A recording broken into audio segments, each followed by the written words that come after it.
Allez-vous-en, vous n'avez pas de couleur. L'aveugle. L'aveugle en lui montrant un arbre obscur. Terre noire dans les voiles de la nuit. Éclipse, phénomène quotidien. Dans l'orage, dans la nuit, sous la lune. Aloïse Corbat, quant à elle, dessinait parfois sur de grands rouleaux de papier. La clé du ciel dans l'incendie. Son œuvre la plus imposante, le cloisonné de théâtre. L'humanité souffrante dans un effort de tout son corps palpitant, d'allégresse, bouleversée. Mesure 14 mètres de long. Allez-vous-en! Et on imagine l'implication physique que la réalisation d'une œuvre aussi grande Allez-vous-en! A dû lui demander. Vous n'avez pas de couleur! Cette sortie de soi passe tout d'abord par l'engagement physique dans la création. Allez-vous-en!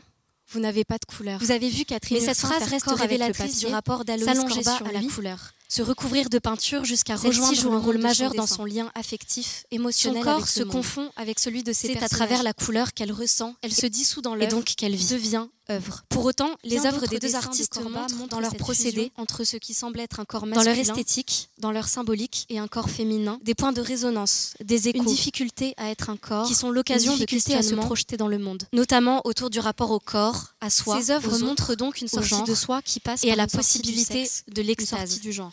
Mot qui signifie littéralement sortie de soi. Mais au-delà, cette extase, cette échappée, les corps prennent forme, par une sortie de l'humain, reprennent forme, ou plutôt par une car il s'agit de corps morcelés, dispersés. Finalement, ne passe-t-on pas une grande partie de notre vie à essayer de réunir les différentes parties de soi, notamment du point de vue de la couleur, à essayer de donner un sens à nos émotions les plus opposées, à nos sensations les moins conciliables, et notamment de sortir de son corps par la création. Face à l'angoisse de l'éparpillement, le dessin, mais aussi l'écriture, les écrits d'Aloïse Corbat, eux aussi morcelés, sont le lieu d'une transformation, d'une métamorphose du corps, semble être l'équivalent verbal de cette dislocation corporelle. De se l'approprier, cette sortie de soi passe tout d'abord par l'engagement physique dans la création, et peut-être d'échapper à toute définition. Son corps se confond avec celui de ses personnages.